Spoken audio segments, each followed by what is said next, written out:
PR পদ্ধতি সহ কয়েকটি দাবিতে মানববন্ধন করছে জামাত ইসলামী দল। রাজধানীর মৎস্য ভবন মোড়ে ইতিমধ্যে শুরু হয়েছে তাদের কার্যক্রম। সেখানে আছেন সহকর্মী ফেরদৌস রহমান। সবশেষ জানতে সরাসরি যুক্ত হচ্ছে তার সঙ্গে। ফেরদৌস, পিআর পদ্ধতি, গণভোটের দাবি সহ 5 দফা দাবিতে আজ মানববন্ধন করছে জামাত ইসলামী। তাদের যে দাবিগুলো সেগুলো একটু জানতে চাইবো, আর এই মুহূর্তে আসলে মানববন্ধনের অবস্থানটা কি সেটাও জানতে চাইবো।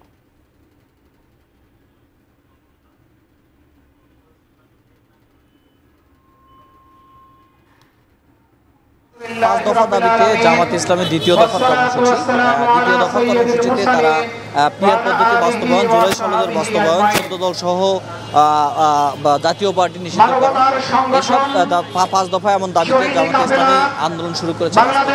গত মাস থেকে তারা শুরু করেছে। প্রথম দফার আন্দোলনের পরে দ্বিতীয় দফায় তারা আন্দোলন দেখতে পাচ্ছেন যে মানববন্ধন আজকে। এর আগে তারা বাংলাদেশের 64টি জেলায় জেলা প্রশাসক বরাবর স্মারকলিপি দিয়েছিল।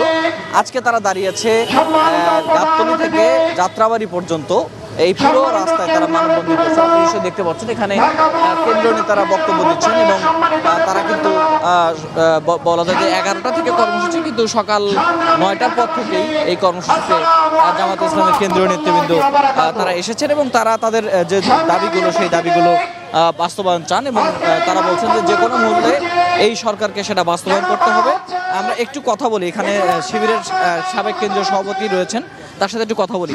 আপনাদের তো দ্বিতীয় দফা কর্মসূচি এবং এর পরবর্তীতে কি ধরনের কর্মসূচি আসবে এবং কি মনে করছেন?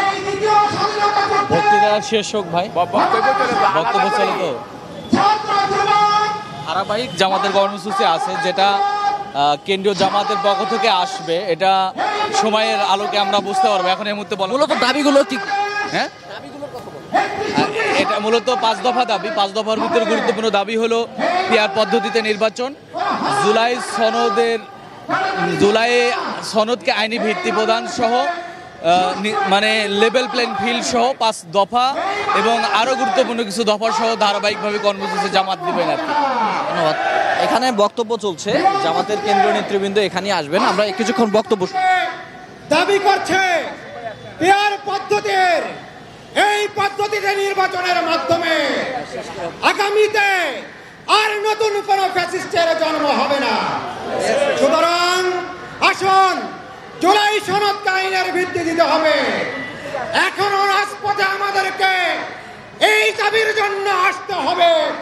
এই জন্য ছাত্র জনতা রাজপথে রক্ত দেয়নি। সুতরাং এই দাবি আদায় করে আমরা ঘরে ফিরবো ইনশাআল্লাহ। সেই দাবিতে সকলকে ঐক্যমত পোষণ করার আহ্বান জানিয়ে আমার বক্তব্য শেষ করছি। আল্লাহ হাফেজ। শুনছিলেন কেন্দ্রীয় নেতৃবৃন্দ এখানে আসবেন।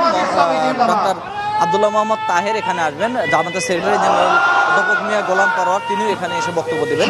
এই কর্মসূচি ঢাকা মহানগরী উত্তর এবং দক্ষিণ মিলে বাস্তবায়ন করছে। দক্ষিণের কর্মসূচি শাহবাগের থেকে বাংলা মোটর পর্যন্ত, বাংলা মোটর পর থেকে গাবতলী পর্যন্ত উত্তরের আয়োজনে কর্মসূচি হয়েছে এবং ইতিমধ্যেই কিন্তু রাস্তায় তারা ব্যানার নিয়ে দাঁড়িয়ে গেছেন। ছোট ছোট মিছিল নিয়ে নেতারা এখানে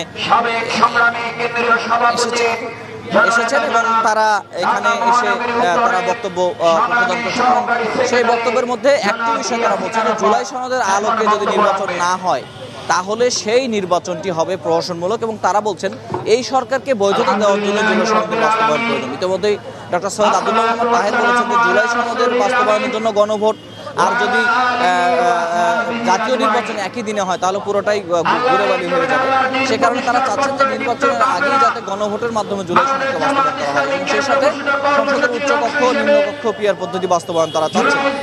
এই কর্মসূচি জামাতের বাইরেও আরও যে সমমনা দলগুলো আছে, ইসলামী আন্দোলন, বাংলাদেশ খেলাফত মজলিস, খেলাফত আন্দোলন, বাংলাদেশ খেলাফত মজলিস, এই দলগুলোও কিন্তু আজকে মানববন্ধন পালন করছে এবং তাদেরও মানববন্ধনে এই একই দাবিগুলোই করা হচ্ছে। যদিও তারা এটিকে যুগপৎ আন্দোলন বলছেন না, বলছেন যে একই ধরনের কর্মসূচি আন্দোলন। তো এখানে জামাতের কেন্দ্রীয় নেতৃবৃন্দ আসবেন, তারা বক্তব্য দেবেন।